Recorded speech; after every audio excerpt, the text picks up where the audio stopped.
हाय नमस्कार मित्रांनो. तर चला आज एकादशीच्या रात्र बघा सगळं खायला आणलं होतं. तर बघा शाबूचे वडे पण बनवायला घेतले होते. तर आम्हाला गावाला जायचं होतं महाशिवरात्रीच्या दिवशीच. आमच्याकडे मोठी यात्रा असते महाशिवरात्रीला. तर वडे रताळे शिजून गूळ वगैरे दूध सगळं फराळाला बनवलं होतं. आम्ही घेतलं होतं. हे रताळे पण शिजून झाले होते, वडे पण तळून झाले होते. हे बघा वडे पण तळले, वडे खायला पण घेतले भरपूर. खाऊन बांधून सोबत न्यायची होती म्हणून जरा जास्तीचेच केले होते. अर्धा किलो शाबूचे आणि अर्धा किलो बटाटा टाकला होता. तर भरपूर झाले होते त्याच्यामध्ये बघा. तर ते झाले तर खायला बसलो. आता सगळं आवरल्यावरती का खायला घेतलेलं आहे. तर खाऊन आता बांधून लवकर जायचं होतं. तर आम्ही 10-11 वाजता सगळं आवरले होते. खाऊन वगैरे सगळं घेऊन बांधून वगैरे आंघोळ्या सगळं आवरून आम्ही 11 वाजता निघलो होतो. तर बघा हे खायला बसलेलो होते सगळेजण फराळ करायला. तर या सगळेजण फराळ करायला. तर बघा हे कसे बघत होते. तर बघा आता निघालो आम्ही चाकणमधून. आता निघालो, चाकणच्या पुढे निघलेलं आहेत. तर बघा चाकणमधून पुढे निघलं तर पुढं आलो आळंदीमध्ये आता.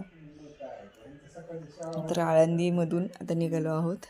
तर बघा आळंदीमध्ये जास्त जरा गर्दी होती, थोडं बोळं होते त्याच्यामुळे. तर बघा इथून आळंदीतून निघलो पुढं. तर हे लागलं सिग्नलला थांबलो. तर बघा आलो आता आमच्या नंदच्या घरी. तर नंदाकडून सगळे आमची फॅमिली त्यांची यायची होती. तर आमच्या ननंदबाई करत होते, चहा बनवत होते. आम्ही गेलो होतो तर मुलं इकडे तिकडे फिरत होते सार्थक ती. बघा आमच्या ननंदबाई बनवतात चहा.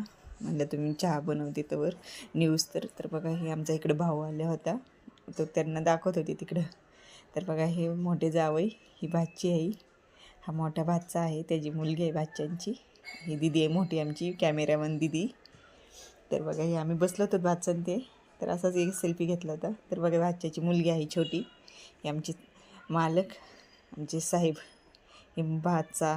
आम्ही सगळेजण भरपूर पूर्ण फॅमिली आमची गेली होती एक टॅम्पो भरूनच आमच्या गावाला. आमचं गाव आहे जामखेड तालुक्यात, नगर जिल्हा, नायगाव म्हणून. तर बघा हे सगळेजण टेम्पो आहे आमचा छोटासा. तर आम्ही ह्याच्यामध्ये सगळेजण गेलो होतो. तर एक भाचा, मोठा भाचा आणि भाची आली नव्हते. तर बघा ते कसे वाटा लावायला थांबले तर आम्हाला पुढं. तर बघा इथं थांबले तर पुढं अंधाराचे आम्हाला 5:30-6 वाजले होते निघायला. तर बघा या अंधाराचे सगळेजण थांबले होते वाटा लावायला. तर आम्ही